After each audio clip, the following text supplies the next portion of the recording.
Amen. Amen. Well, do turn your Bibles, if you have them, to John chapter 8. If you don't have a Bible, the reading will be on the screen. Of course, it's always helpful to have a Bible in front of you so that you can see it when we look at the passage after reading it. So John chapter 8, and right at the end of that chapter, at verse 48.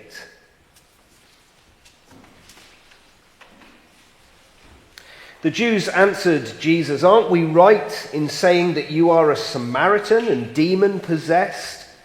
"I'm not possessed by a demon," said Jesus, "but I honor my Father, and you dishonor me. I'm not seeking glory for myself, but there is one who seeks it, and he is the judge. Very truly, I tell you, whoever obeys my word will never see death." At this they exclaimed, "Now we know that you are demon-possessed. Abraham died, and so did the prophets. Yet you say that whoever obeys your word will never taste death. Are you greater than our father Abraham? He died, and so did the prophets. Who do you think you are?" Jesus replied, "If I glorify myself, my glory means nothing. My Father, whom you claim as your God, is the one who glorifies me. Though you do not know him, I know him. If I said I did not, I would be a liar like you, but I do know him and obey his word. Your father Abraham rejoiced at the thought of seeing my day. He saw it and was glad." "You're not yet 50 years old," they said to him. "You've seen Abraham?" "Very truly, I tell you," Jesus answered, "before Abraham was born, I am."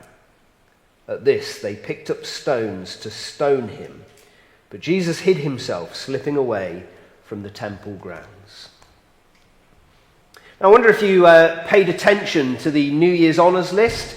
It's a way of making people who are special, marking them out as having a special place of honour in our society, isn't it? It's something that happens every year, as I'm sure we're aware.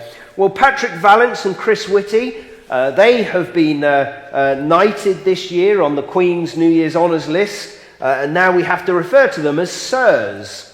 They've been held in special honour, of course, because of the way that they've helped guide the country through the pandemic with their scientific minds and all of their efforts. Emma Raducanu, she's also had a wonderful year. She's a newcomer on the tennis scene, being very young, and yet she's done incredibly well, hasn't she? And so rightfully so, the Queen has given her an MBE. Mel B, also known as Scary Spice, she has been given the honour also of an MBE, but it's not for her inspired lyrics, though I'm sure we would all agree that she should get some honour for that. You know, Zigga Zigga, what a wonderful lyric that one was. But it's actually for her rather more honourable charity work that Mel B has done. Now, when people receive their New Year's honours, it marks them out, doesn't it? It gives them this status, this honour within our society, doesn't it? Dare we say, it also almost marks them out as being godlike, because it elevates them above the status of us normal human beings. It gives them this almost superhuman status, doesn't it? I remember when I worked as a postman in the village of Fernby, there was one person in the village who had the title OBE. And sometimes they would have mail addressed to them with OBE at the end of them. I never met them, but I did wonder, what kind of person was that? Who were they that they received this special honour from the Queen? Well, as we are looking at 5 of the most shocking things that Jesus said about himself, we come to one in which he claimed this special honour of himself. He claimed more than just an MBE or a knighthood in some country. He claimed to actually be God. He's been interrogated by these religious leaders of the country, of the time, and he's having to defend himself against them. And at the end of it all, he says these words. He says, "Before Abraham was or was born, I am." Now, that might not seem too shocking to us initially, but to these religious leaders, it was enough for them to try and kill Jesus immediately afterwards, because they understand the exact point that he is making, that in saying this, he is claiming to be God. He is claiming not just God-like status, but God status. The phrase that he uses there right at the end, I am. Now that could be used in normal usage. We use the phrase I am about ourselves today, don't we? I could say, I am a person, I am a husband, I am a minister. And I'm using the phrase I am not to claim to be God, but just to say who I am. But it was also used in the Jewish culture as a term to talk about God. It was a very revered term. For example, in the first half of the Bible, when Moses asked about who God was and what his name was, he said, I am who I am. So he used that phrase to mark himself out as God. And also throughout Isaiah, for example, God often uses the phrase I am to talk about himself. He says, I am God and there is no other. I am the Lord, about himself. He uses this term, I am, to talk about himself as God, as did the people of God, the Israelites, the Jews. And using this phrase, I am, about himself was God's way of showing his uniqueness, his self-existence, his eternal nature, and many other things that are true about who God is. And we certainly know that that's what the religious leaders understood that Jesus was claiming about himself, because right after he said it, they picked up stones in order to throw them at him and kill him. Now, if someone had committed blasphemy, which claiming to God would be, the judicial courts of the Jewish time, they would say that someone has to be killed if they make a claim of being God and therefore commit blasphemy. So they're doing what the courts would have said that they should do. If someone claims to be God and they are not, then they should be killed. That's what their culture determined. We wouldn't do that today, of course, so just in case you're getting worried that we might do that, well, we're not about to do that to anyone here. But what does that have to do with you and I? Well, if Jesus were wrong in claiming to be God, then it makes sense that we shouldn't just ignore him, that we shouldn't just try and pretend he's not there, or think of him as some good person but not really worth paying too much attention to. It's not merely that we should respond in that kind of way. We should respond like these religious leaders. We should be strongly opposed to everything that Jesus says and does, and to everything that Christians say about him today. Because if Jesus was wrong, as he claimed to be God, then he's either deliberately deceiving everyone or he's completely deluded.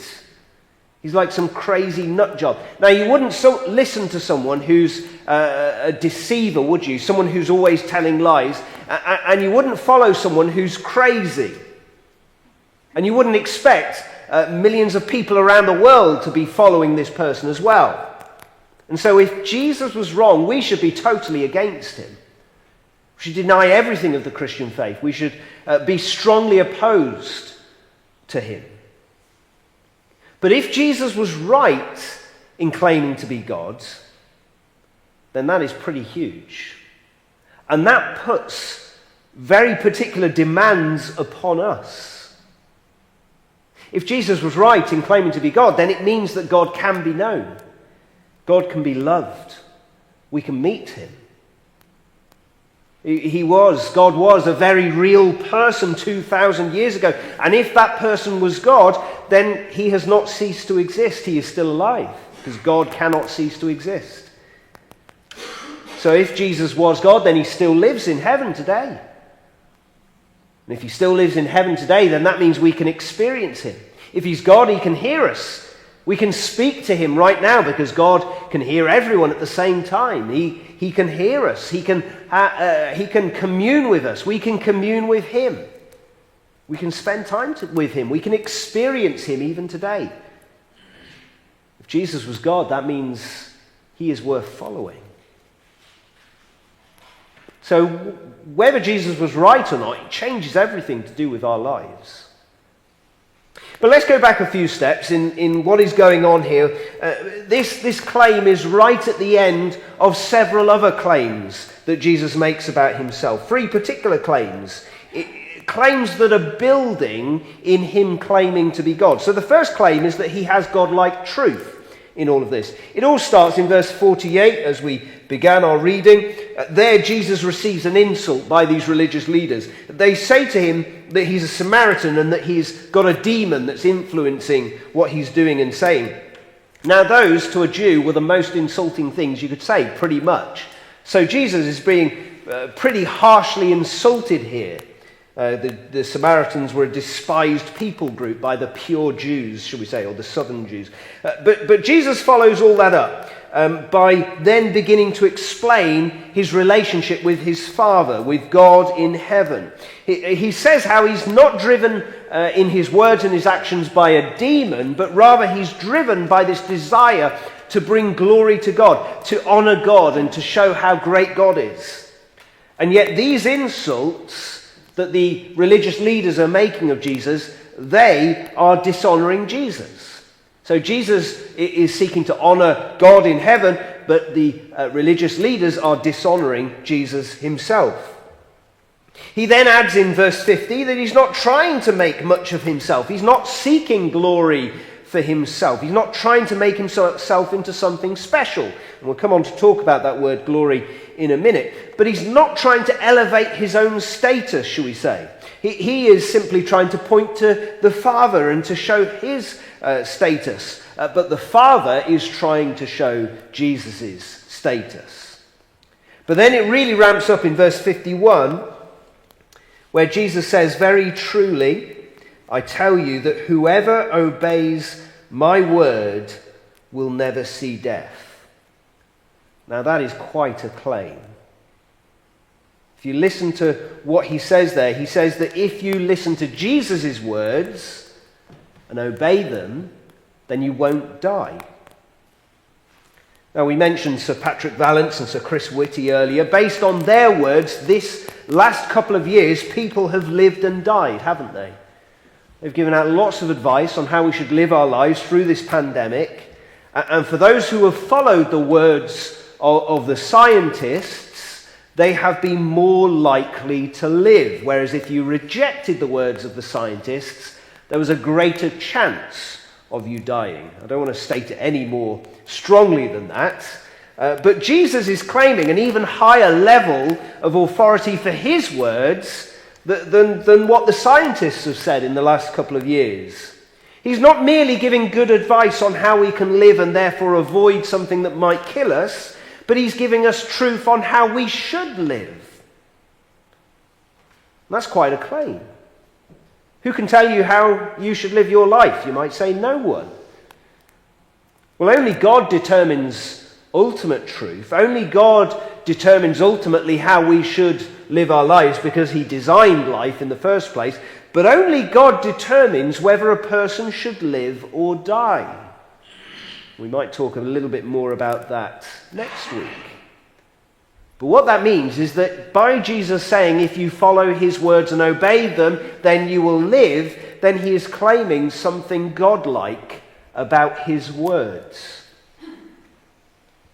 So the religious leaders, they're trying to argue here with Jesus, and they point out that the greatest figure in their faith is Abraham, and yet he is dead. If Abraham is dead, and yet Jesus' words make people live, then Jesus' words have greater authority than Abraham as well, because Abraham is dead.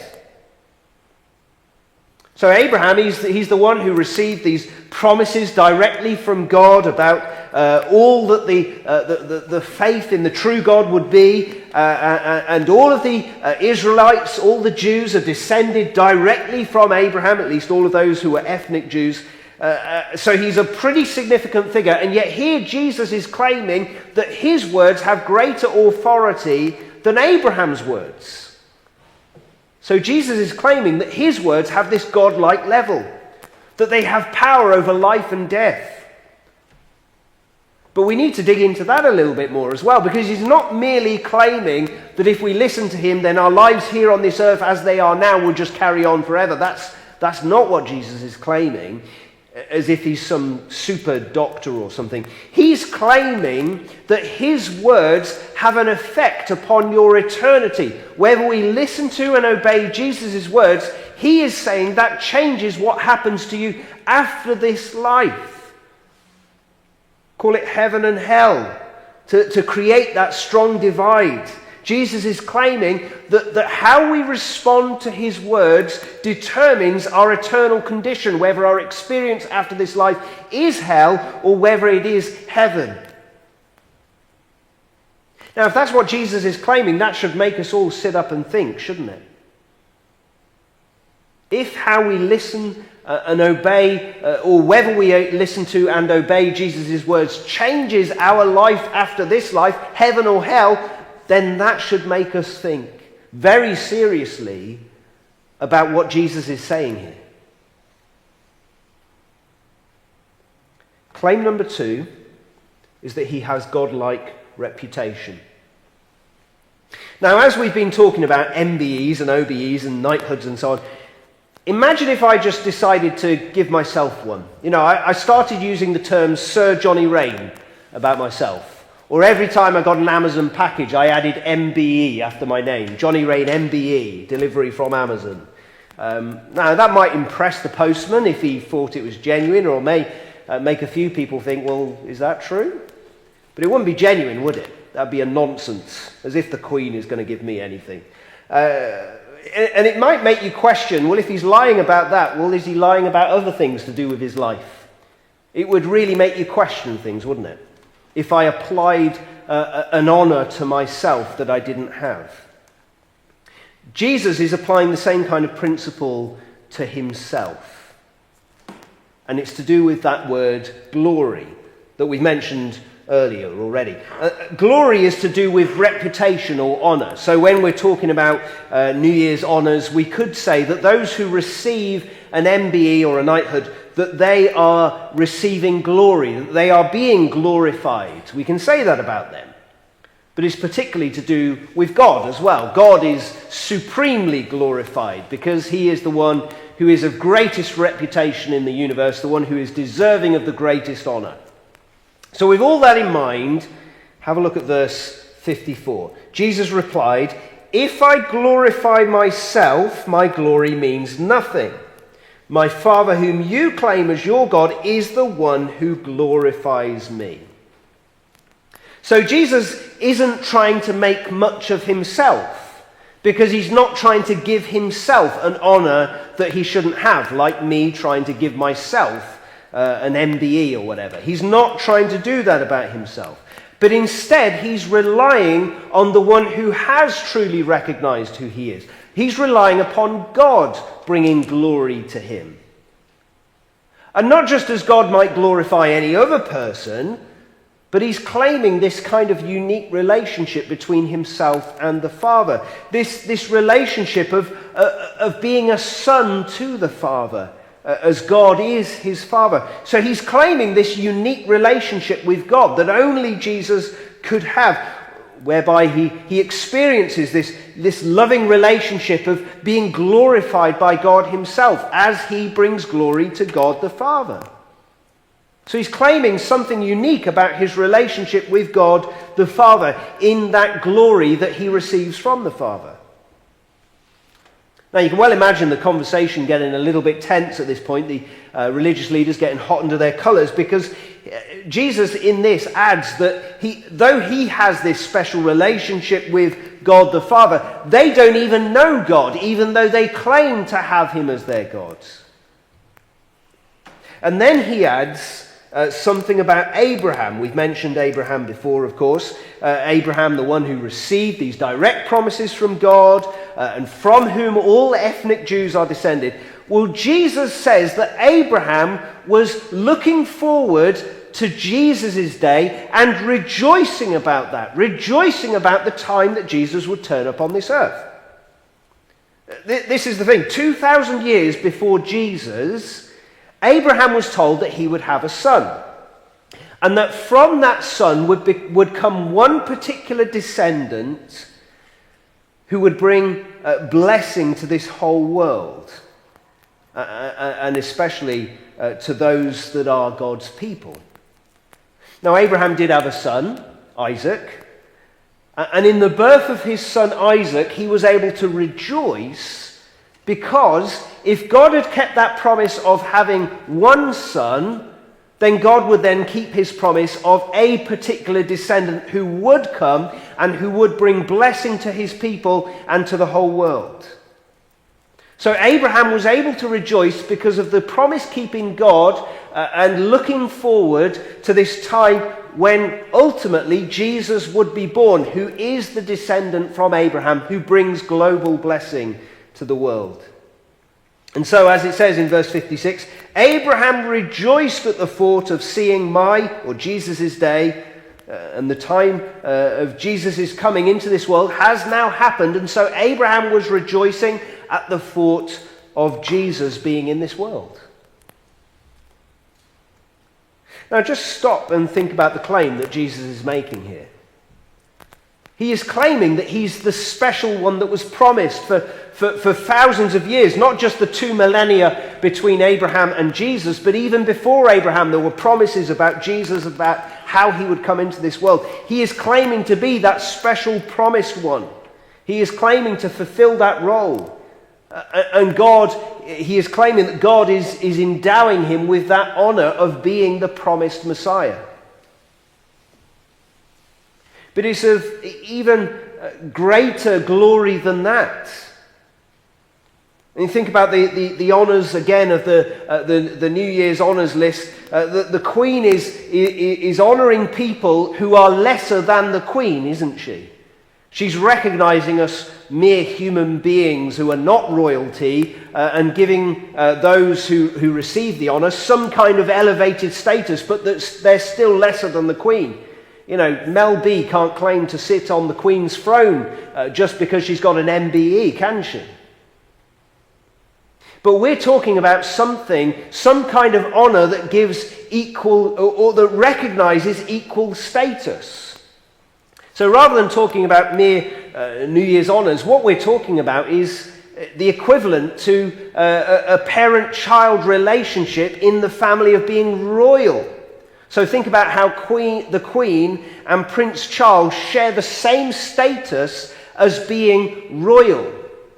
That's the kind of glory that we're talking about, but instead of talking about being royal, we're talking about being God, about being divine, sharing this equal glory of deity with God. And so what we're saying is that this claim that Jesus is making is that he shares equal status as God with the Father, who is God.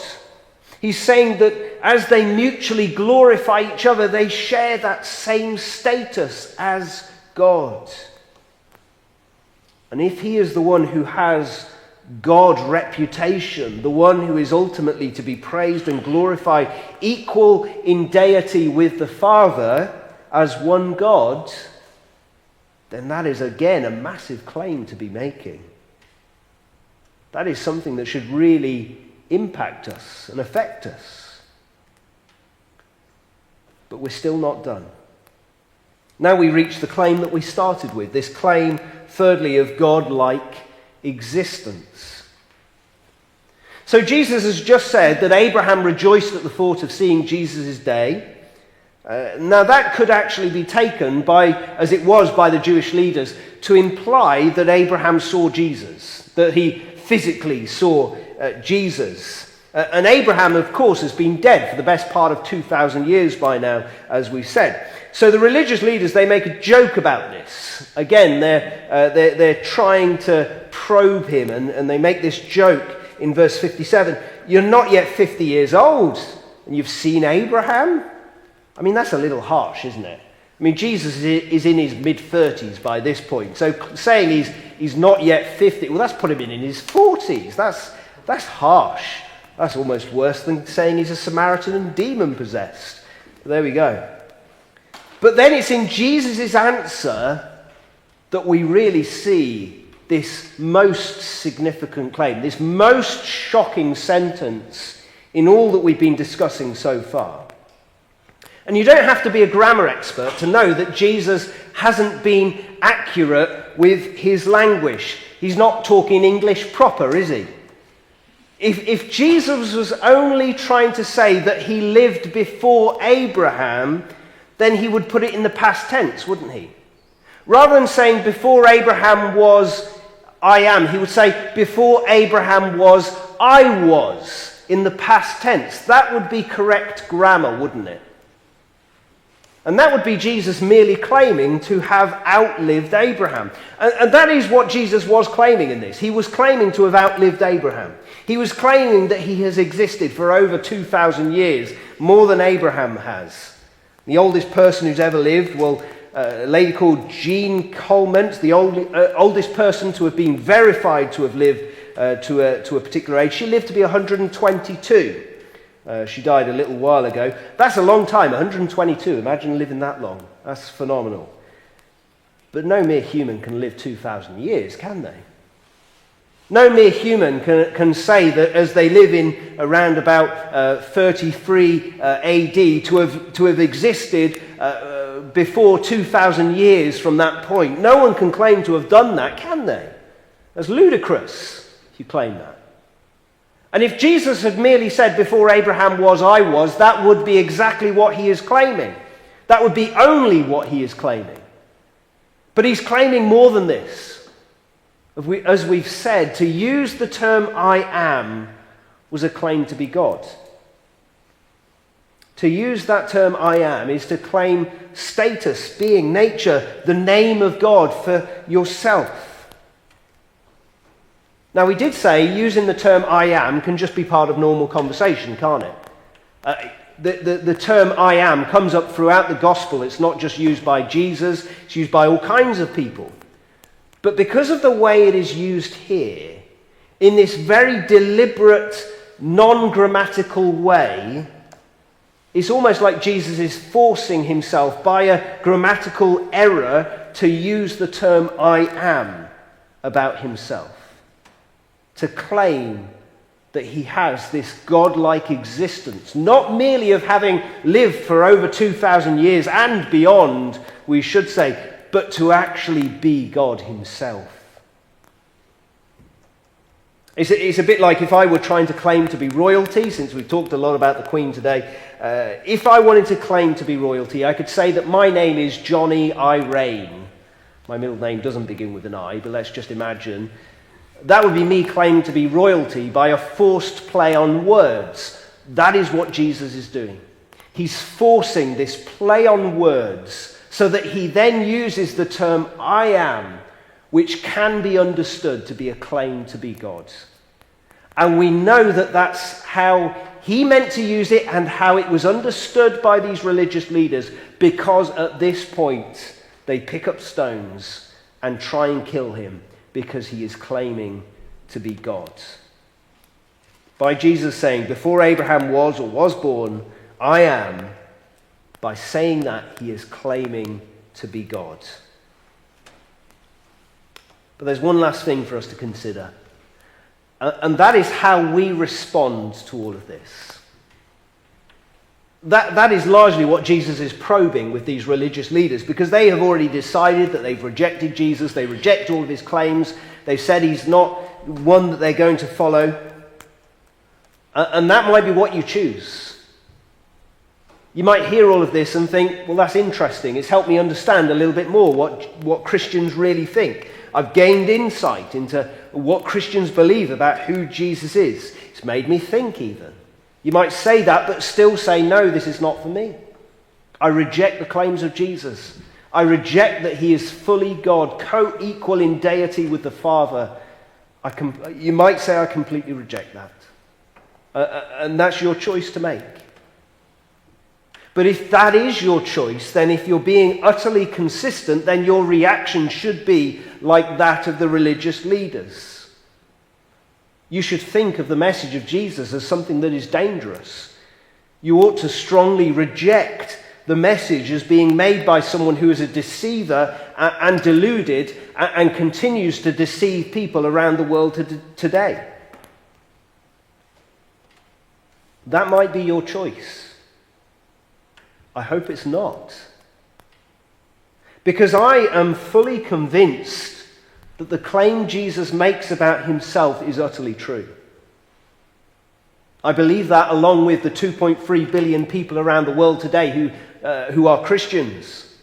I believe that along with the 100 people who are part of this church, who all believe that Jesus' godlike claims about himself were all completely true.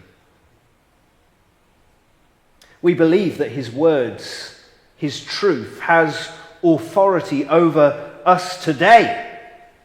Authority that means that as we listen to him and obey him, as we trust in him to be forgiven, then it does save us from hell. It brings us to a position of having eternal life in him.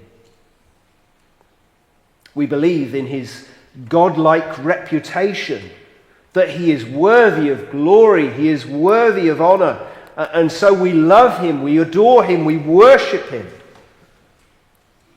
We believe that he is the eternal God who has stepped down into humanity so that we could know him. And so we believe that he is worthy of us giving our lives over to him, to serve him, to follow him, to do exactly as he would have us do. That's what I believe about Jesus. That's what the people of this church and the people around this world who are Christians believe about Jesus. But what is your choice? Do you believe this claim about Jesus, this claim that he makes about himself? And if you do, will you join us? You become a Christian today, will you turn to him, ask him to save you, and give your life to following him? What is your choice? Let's pray.